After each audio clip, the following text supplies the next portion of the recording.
I'm Rebecca Ford from Vanity Fair. I just wanted to explain a little bit about how this goes before I bring them up. This is part of Vanity Fair's Reunited series, where we get together two actors who have previously worked together. Most of the time, they'll be like these two who are good friends. It makes for a very fun conversation. I'm going to have plenty of questions, but I'm actually going to be sitting here in the front row because we're filming this for Vanity Fair and the BFI. So I'm going to go ahead and take my seat, and then I'll call up our friends here.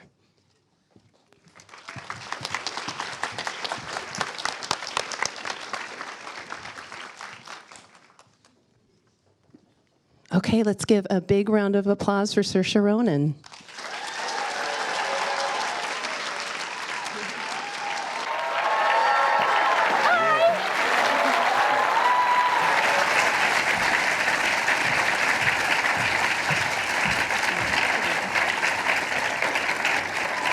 All right, and please welcome Timothée Chalamet.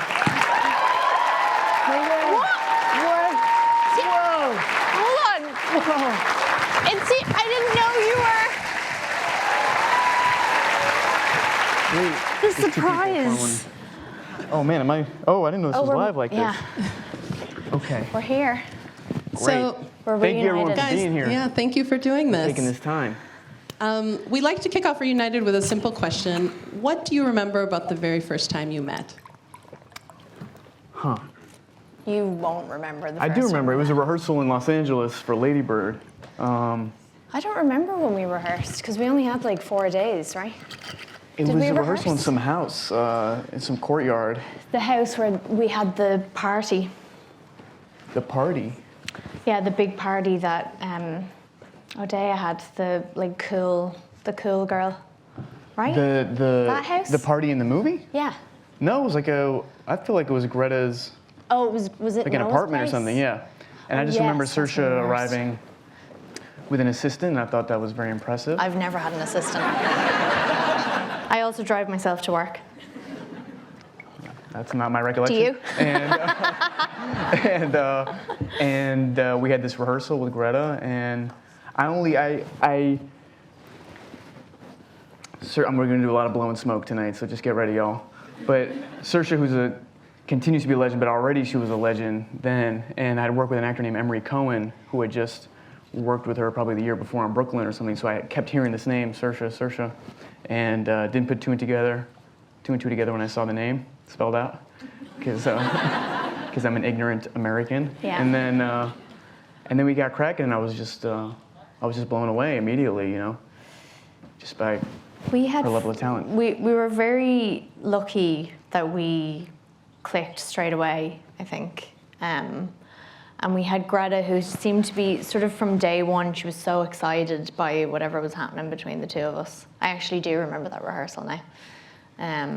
But yeah, it all felt very natural. It's nice.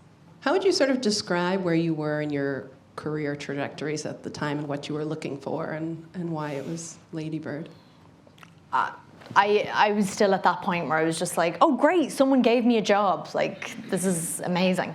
I think that for me, I don't know how you felt, but I was a huge fan of Greta's, and I found her, not because of anything that she had sort of given off, but she was incredibly intimidating to me during Ladybird because I wanted to emulate her so much in her style and in the type of work that she made. And at that stage, I didn't even really know yet that like I would want to direct one day, but it was sort of in the back of my head, sort of percolating somewhere. But she was just this thing that I was so obsessed with, and knowing that even though Ladybird wasn't like an out-and-out comedy, the fact that it was more comedic than anything else was something that, again, really intimidated me, because I just think it's like the hardest genre to pull off, especially if you're not a comedian. So I was very, very nervous the whole way through, which I feel like I spoke to you about. I didn't speak to many people about it, but I was very in my head on Ladybird, because I was just like, I can't do this. This isn't like a style that I've really worked in before, and I just didn't feel like I could do it.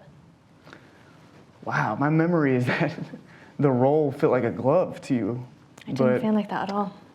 Well, But I felt really relieved to have you there, because even though you say that you're like a dumb American or whatever, I think the fact that, because you're not. For sure. You know, he's not.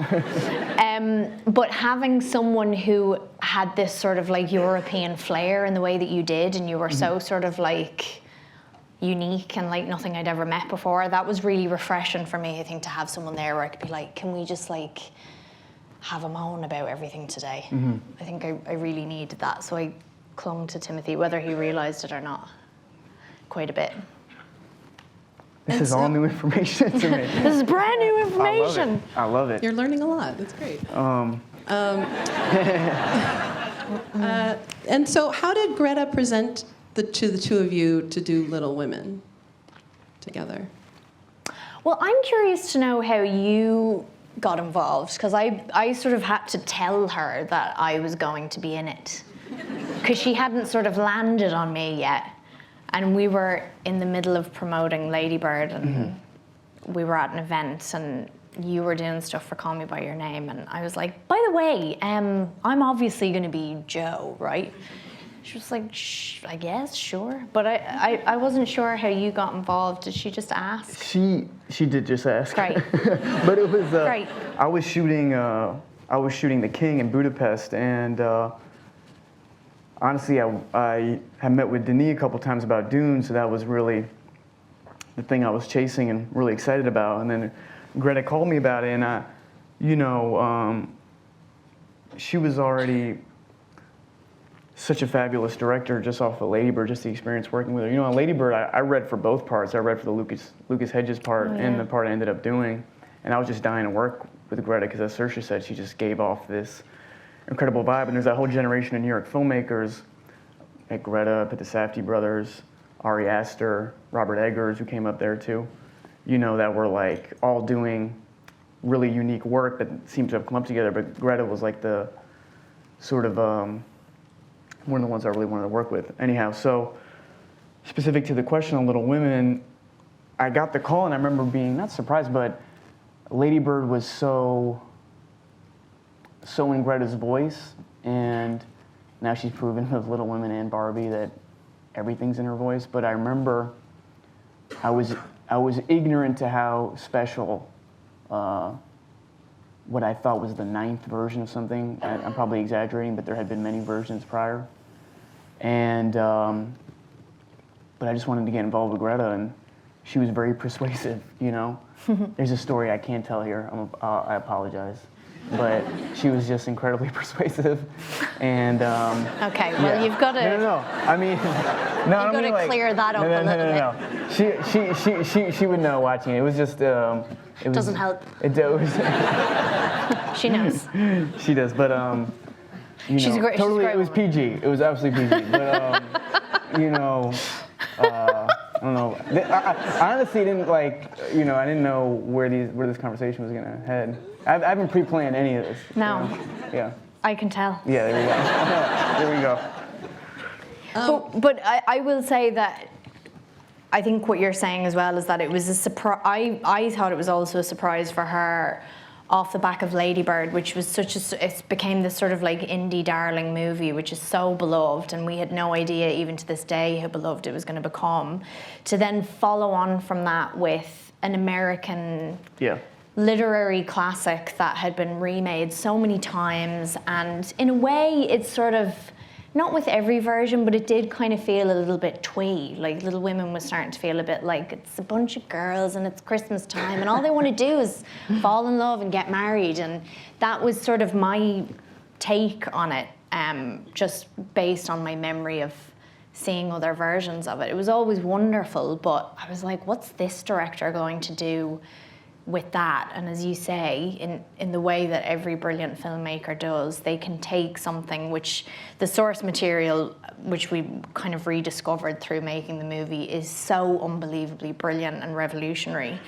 But it took, I think, Greta's voice and her vision to help us to see that, And it was the same with Barbie, and it'll be the same with Narnia and everything that she does in the future. It's like, it's always a surprise, and she'll never disappoint because she's so herself as a filmmaker.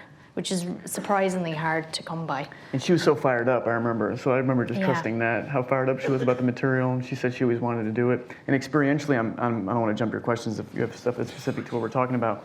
But Ladybird and Little Women, it was just such a fascinating. So I look back on them so fondly in different ways because, you know, you talk in terms of career. I don't want to say like I don't want to be too self-referential or reverential to Saoirse or Florence, but everyone was sort of like at a genesis, you know, and especially on Ladybird.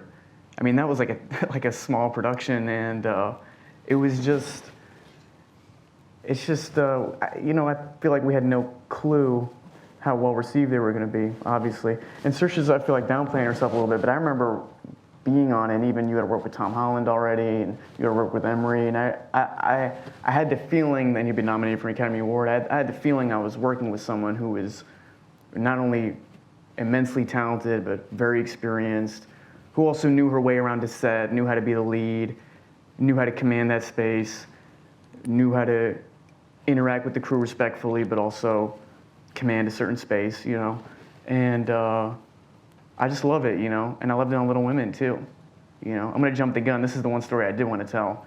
Is this the really inappropriate story? It's not inappropriate. What, with us? No. Never. The Greta one. I was like, I don't remember, but you know, I was like, but No. you know, I remember on Little Women, like Beautiful Boy was coming out at that time, and that was basically like the second quote unquote big-ish movie I was in, and I was having a hard time getting, you know, people on the phone to help me figure out my schedule, where I was gonna go, you know, and I wanted to kind of do a regional tour and visit places in the States that were affected by that story, you know, so the intent was pure. But I was in my trailer and I only got a call at a certain time. So, and my hair and makeup was quick on the movie. It was like a 10-minute, you know, jump in, whatever, and I was out. So I guess I was supposed to be in the chair at a certain time, and I wasn't. But I was on the phone trying to do this thing, and I get this bang on my trailer door, like really intensely. And I'm thinking someone died. And I opened the door, and it's Saoirse in a bald cap. Do you remember this? Yeah. And she was like, get your ass in the fucking trailer right now. Like, they're waiting for you in the hair and makeup. And I always just love that memory, you know? I just love it. She was... And are you on time now? I'm on time all the time. Good. Yeah, all the time.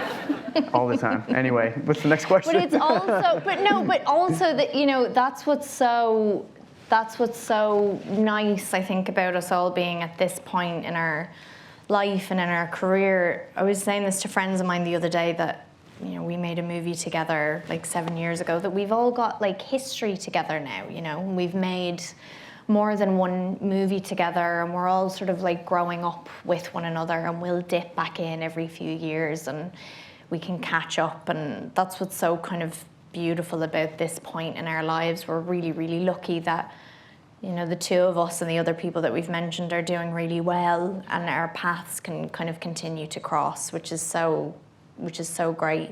There was something really special in the air during Little Women, I think, and I think because the three of us, myself, you and Greta, had been through this insane time with like making Ladybird, not really knowing what we were doing, then releasing that movie, and you were releasing Call Me By Your Name, and we were thrown into this sort of crazy world of press, which is so kind of overwhelming just on its own anyway.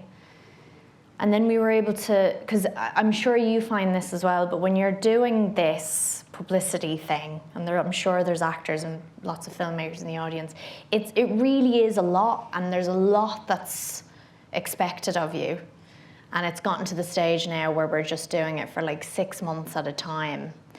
And you get to the point with it where, listen, it's not, you know, we're not saving lives or anything, but your soul is like just gone, and you're so desperate to. I'm at the end of my press tour, and he's at the beginning, so I'm like, it's hell. But what I'm saying is, you know, it is what it is. Can you hear me? It is what it is, but you're so desperate then to just go back to what you love, which is the work. And that's the result of that was Little Women for us, is that we finished all of that. We'd done it for the first time, really. We were so young and so new. And then we could put all of this like stored up energy into this movie, and we knew each other so well, and we'd had each other's back, I think, throughout that whole time. And it just felt like this synchronicity. It felt like everything was coming together in such a beautiful, harmonious way. And as Timmy said, we had like, that's what I said to him while we were watching it, we had like maybe half an hour, 45 minutes to shoot that scene. We were chasing the light. They wanted to get magic hour, so we had like no time to shoot it. We'd shot like a bunch of other things that day. And somehow the energy of that, and knowing that it was almost like going on stage for like half an hour, all of this energy that we'd stored up was just going to go into this thing. And it really felt like two actors and two people who were very much sort of in each other's corner, you know, creatively and personally. And I think that's what I've always felt from working with you. And we've obviously gone off to make other projects away from each other, but I've not really had an experience acting with anyone else like I have done with you, where it's just this sort of, it's an energy that I'm not used to, whether it's on set or in real life, and it really keeps me awake and alert, and it keeps me very creative. So there's a real sort of like aliveness, I think, when I work with Timothée. That's how I feel. Wow, man. It's nice. Yeah, that's really moving. I just want to take that in. I mean it. That's like, she's, I really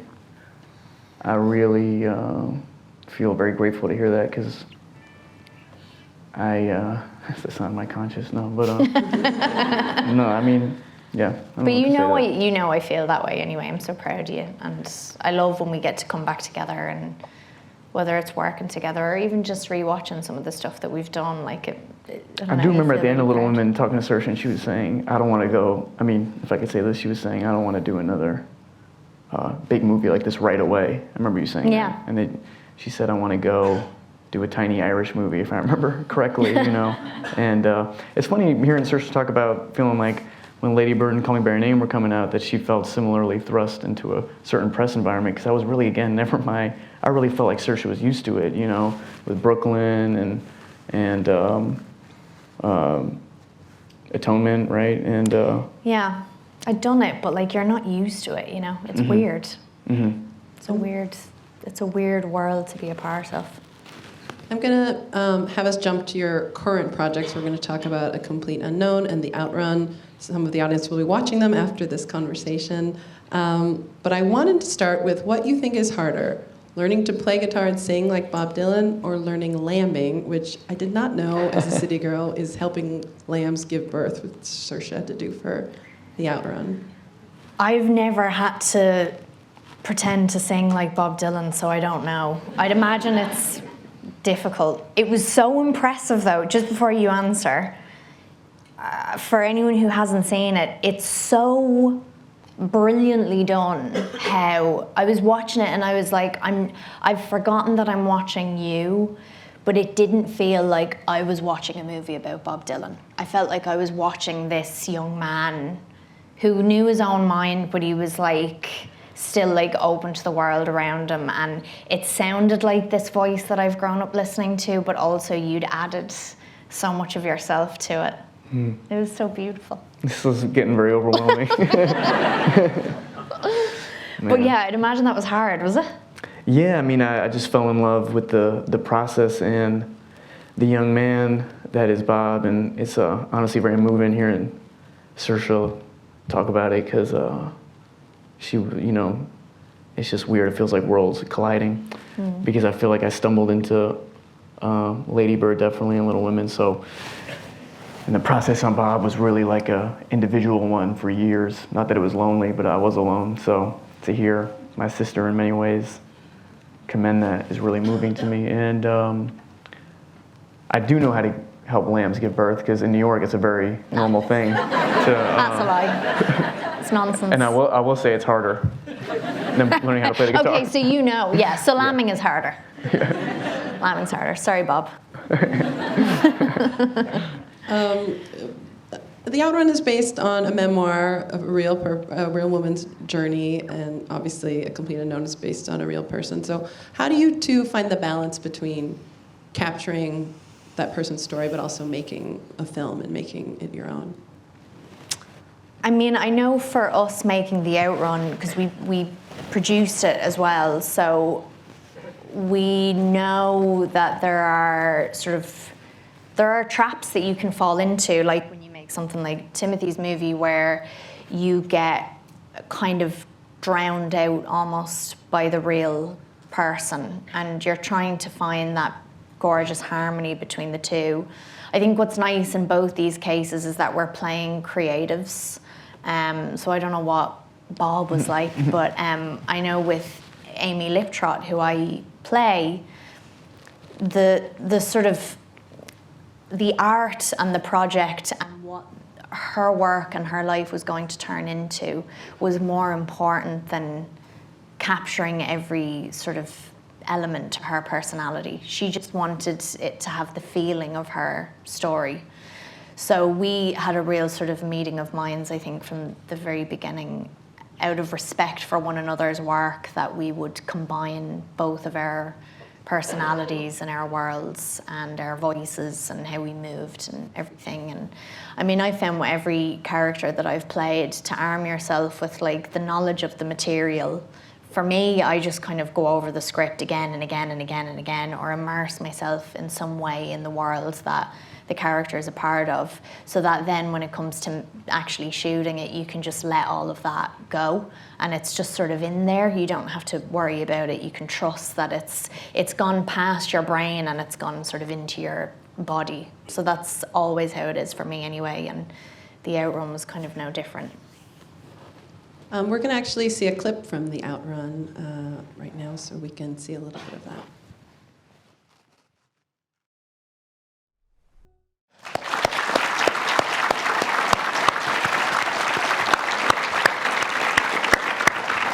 That film is such an honest and vulnerable portrayal of addiction, which is something that we can see get dangerously cliched in movies.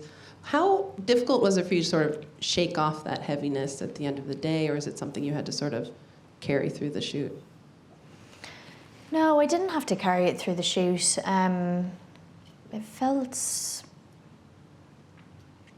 kind of felt like therapy, I guess. You were able to let so much of it out. And there was a lot of that experience, even though I haven't been through it myself, but I've watched people I love go through it and have sort of received the energy off of that. And you do repress it, or you don't deal with it in a kind of healthy way, and it just sort of turns into like anger and confusion and frustration. And so to be able to actually take all of that and rework it and to put it into something productive and something that I could kind of see in front of me was really helpful, actually. But also that's just why I do this. I do it because it feels good for me to get that out and to be able to, take any sort of messy emotion that you have and sort of give it some alignment, give it some shape, control it in a way, so that it doesn't get out of control within you. Is I think if what we do is used in the right way, it's a very healthy occupation to have if you use it in the right way. So I loved it, and there were moments. I mean, there's one scene between myself and the brilliant Papa Essiadou, who plays Danon, when I've just been awful drunk, and he pours all the wine down the sink when we get back to our flat. And my reaction to it is so violent and aggressive and full of hate and desperation, just all of those ugly feelings. And I think having to tap into that was a lot. And I think that was really the only point where I was like, okay, I need a minute. But I love it. I enjoy getting it all out. Timothy, you carried Bob around with you for many years through the shooting of Dune, from what I understand you were studying. Did that ever, it was easy to switch, while you're filming Dune, turn the Bob off and do the Dune, or do you feel like they may have influenced each other? Well, I was working on this since 2018 or 2019, so you know, I get massively passionate and involved in it for 3-4 months at a time and put it away when I worked on another project. You know, keep listening to the music, but not working the guitar or the harmonica or the voice or studying the documentaries as much. You know, we were supposed to do it the summer of 2020, then there was a pandemic.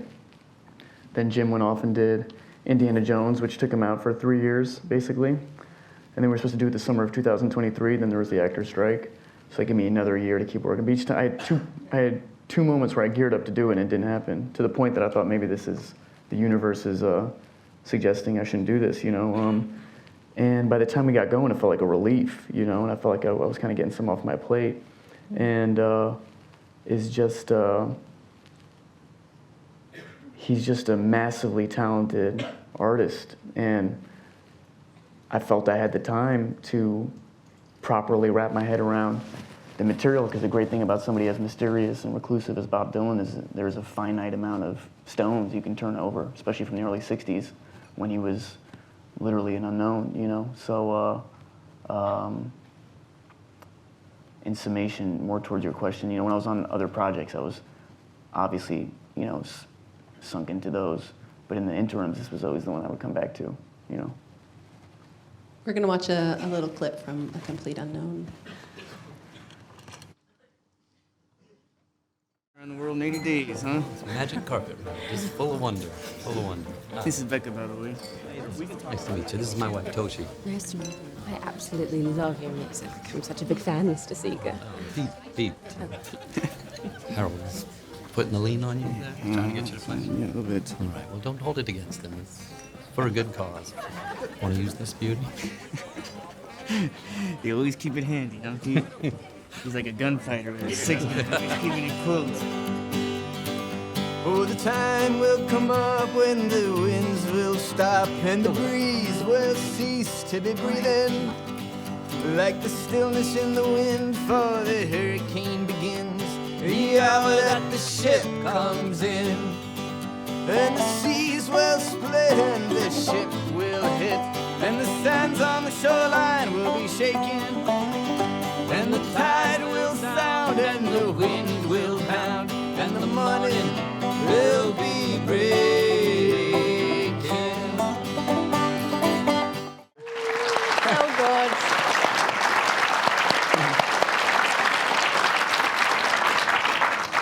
good. There's so much music in the film.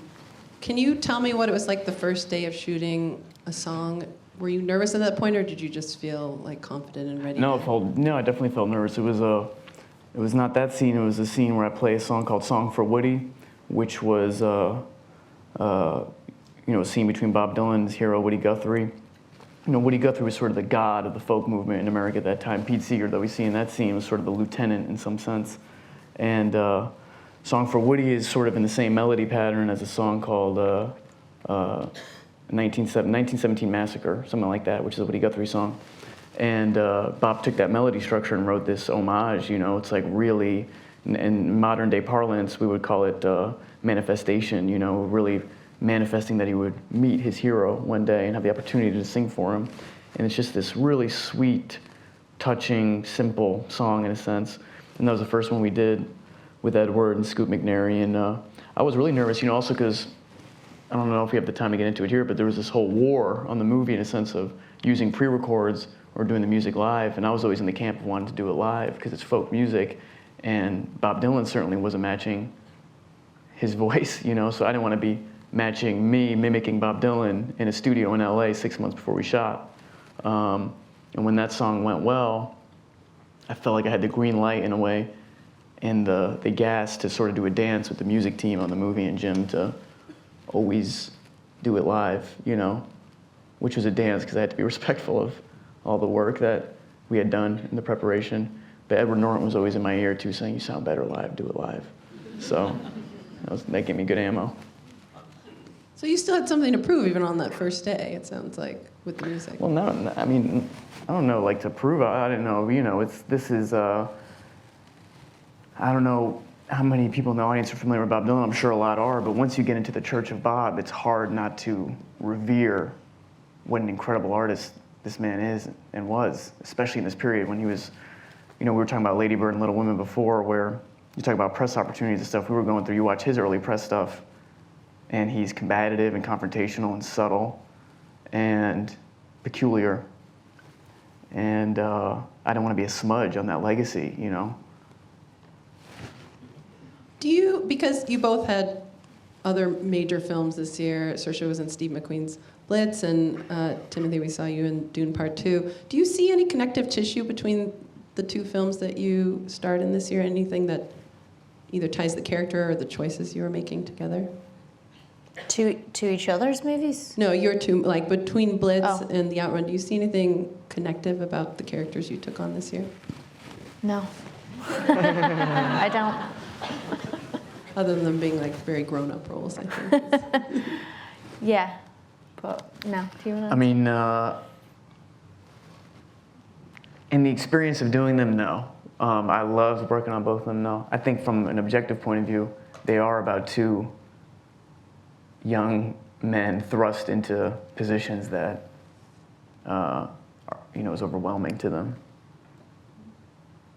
I'm going to jump out to sort of a wider lens here. I thought there's something interesting that you have in common is both your families sort of came to New York, but you both have sort of cross-cultural, ties, whether it's with France or Ireland. How do you think being sort of from two worlds shapes you as actors? That's a very good question. Mm-hmm. For me, I never felt like I was from one place. And I think having that feeling matched with being an only child meant that I was just in my imagination all the time. And I think the one thing that was consistent for me was like the characters that I would make up in my own head, that I would either sort of act out myself or I would imagine were with me. Strange child.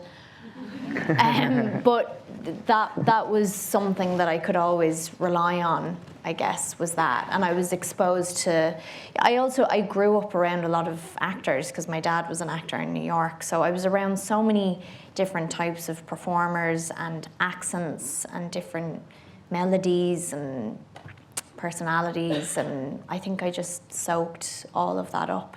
But I think a lot of it was down to the fact that, I was never neither from here or there, and the one I say it even now, the one thing that I've always had has been this, and I've always been able to kind of rely on that, which has been nice, I guess. Yeah, I agree. Same. I should agree. It's a hard answer to follow. You both started very, very young in this business. Was there a point or where you had to decide, like, this is my career and not just a childhood hobby? Yeah, I think for me it was really clear because I feel like I was put on the sort of traditional American academic path, and didn't know why. It was very peculiar to me that I was paying money to be somewhere I didn't want to be, And I had enough momentum with my acting stuff. I thought, okay, it's sort of now or never. And this is not prescriptive. Whatever works for anyone works. But I felt like if I had a plan B or if I was working towards a plan B, my plan A would be ruined. So, it was around when I was 18 or 19, I really, because I've been doing it on and off for years, I think, I don't want to speak for Saoirse, but I think she was more full-time earlier than I was. I don't know if that's correct. But, yeah, so around 18, 19, yeah. I think,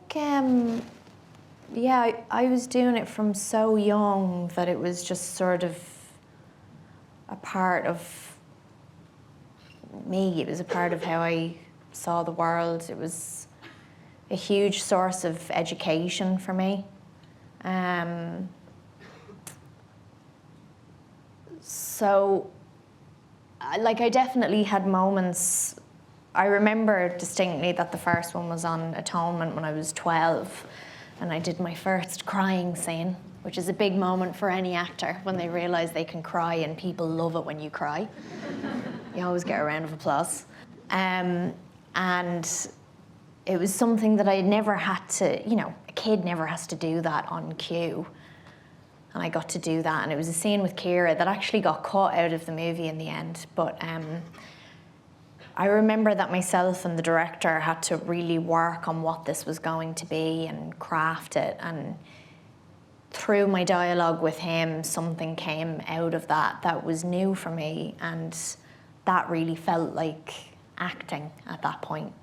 And I think your idea of what acting is actually changes depending on where you're at in your life. But that's what it felt like at that point, and I remember going, this is what I'm gonna do forever. And I've had bouts of that over the years, but I don't think there was ever a conscious decision to pursue it as a career, because it was kind of happening before I was conscious of all of that, you know. It was always very organic. You mentioned sort of the press, publicity, fame challenges of you know, being now stars. Has the way you two approach handling that part of celebrity changed as you've grown? I mean, you have it more than me. I don't know. I don't know. I don't know what you. I almost feel like it's the least. I almost feel like it's the least interesting thing to talk about, because I get it for, especially playing Bob Dylan, and it's like, I don't know. I really got no good answer. The ways you would think it's weird, and it's not sophisticated to talk about. And that's not defensive, it's just like, it's actually probably the most boring thing to talk about in my life. I don't know, man. Even that sounded pretentious, but I'm trying to say in the least pretentious way. There's nothing interesting about sometimes feeling distant from self in some way. I think I remember years ago, randomly I had a film out and Patti Smith turned up, which was just amazing. And Patti, like, I was like 18, 19, and she grabbed me. And it was like serious. I was like, God, what is she gonna talk to me about?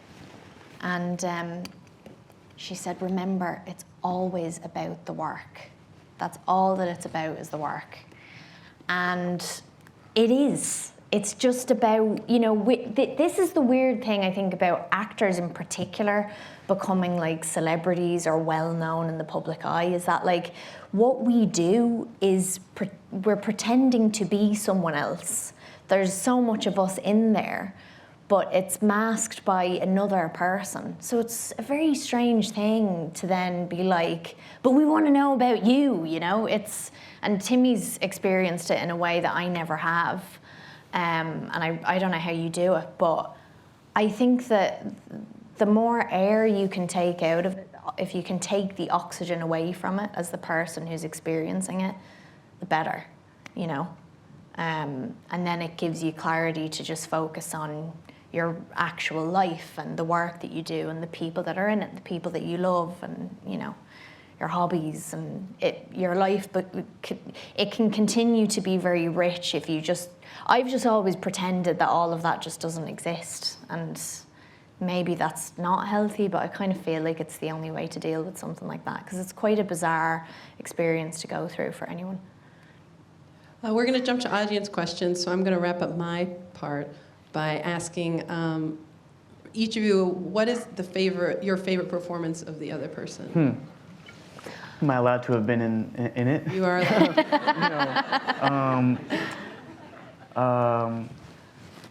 Although I do love Brooklyn, Because you've seen all my movies, Yeah, I've seen right? all of them, start to finish, and especially Right. this morning I went through everything. Yeah, but, especially the Outrun. you know, listen, I don't want to just make it a praise heap fest. I could make it about Brooklyn, too. because I love Brooklyn too. But there was something so magical in Little Women. I think Saoirse was just tapped into this. She just tapped into something. I don't know, and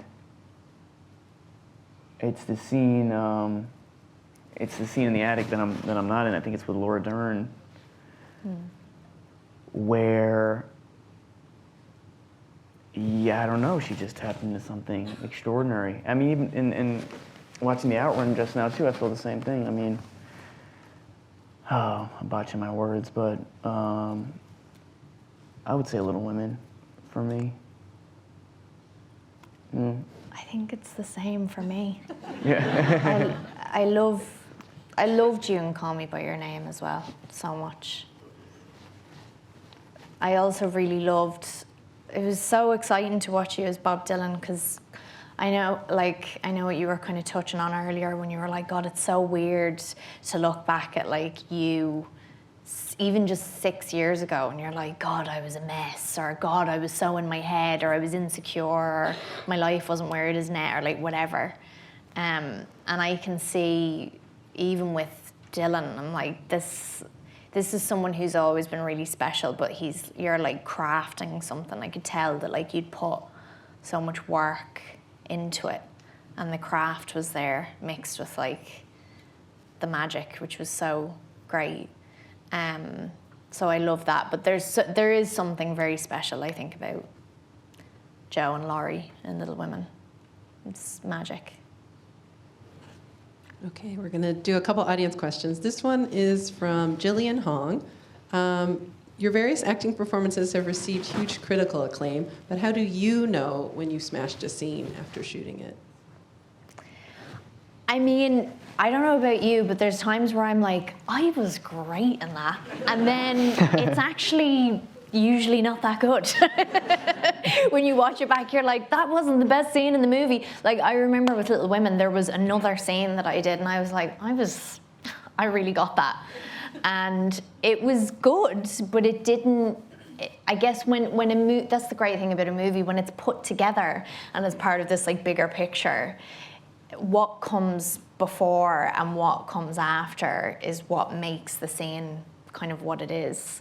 So I think sometimes you can tell, sometimes you can't. I could definitely tell when we did that scene on the hill that was really special. And I think for me, especially when I do work with like directors like Greta and John Crowley, who are very much sort of about like crafting something, and there's a very clear direction that you're heading in, then you do know when you've gotten it. You can tell when something rings true, I think, can't you? Yeah, I don't have a good, I don't think I have a great radar on that. I think what I increasingly have a good radar on trust for is, you know, no disrespect to any writers I've ever worked with, but sometimes realizing in advance or after a scene where the traps were and where there were landmines that, it's sort of like one of the good things I think, that develops with acting experience, that confidence grows to call those things out in advance, or at least I've been trying to do that in the last 2 projects. Save the time before you get there on the day to call the director or the other folks the night before and go, hey, this is ringing untrue. Because I feel like I've gone home too many times, maybe bummed about a scene and realized watching it or later go, well, actually, this wasn't my fault at all. End it there. This next one comes from Asia Perry. Is there a specific movie genre that you haven't yet explored but you would like to? Musical. I really want to do a musical. Oh, man, you got to do a musical. I know. What musical would you do? Wicked. I can't stop thinking about Wicked. I love it so much. I don't know, maybe an original. I would like to do a biopic of someone, but I'm not going to say who it is because I don't want someone else to steal it. But you already have it in mind? Yeah. Is alive? Yeah. Do they know you want to do it? No. Interesting. It's Bob Dylan. The fuck? No! No! No. It's mine! It's my one. Oh, I'm curious now. What are you going to do? Tone-wise, I don't know. I'm sorry for the whack answer again. I guess I don't think in genres. I guess there's great directors I want to work with, and I guess I don't really think in genres. But I would do anything if it was a great. What directors are on your list currently? I hate that when you're put on the spot and you're like, I don't know any directors. No. I mean, it's it's probably still Paul Thomas Anderson. It's probably the dream still. Yeah. It's always been the dream. All right, we're going to wrap this up with the last question. This is from Leanne Bibby. If your respective characters in Ladybird were real, what do you think they would be doing now in 2024? Oh my God. Oh my God, what would your character be doing now? he Still would be- reading that book? He'd be in one of these. I was reading about this recently, like people that think Armageddon's coming, and they buy these properties, and or actually you can rent. You can give like a certain amount of money a year to be part of a program where if the doomsday comes, you can knock on the door and they'll give you a bed for however long Armageddon is. And I think he'd be doing something like that. Yeah, be the organizer of that. Yeah. What would Ladybird be doing? God, I don't know. I mean, she's like loosely based on Greta. Yeah, I was gonna say she'd be directing. So she like made Barbie. I don't know. Yeah, exactly. She met Margot Robbie at an award show and asked her to be in a movie. I don't know what she'd be doing. I think she'd definitely be writing. I feel like she might be a struggling writer. But that's like part of it for her. So she savors all of that pain, you know? Yeah. Well, thank you both for doing this, and thank you so much. Let's give them one more big round of applause. Yeah. Sweet. Yay. That was nice. That was so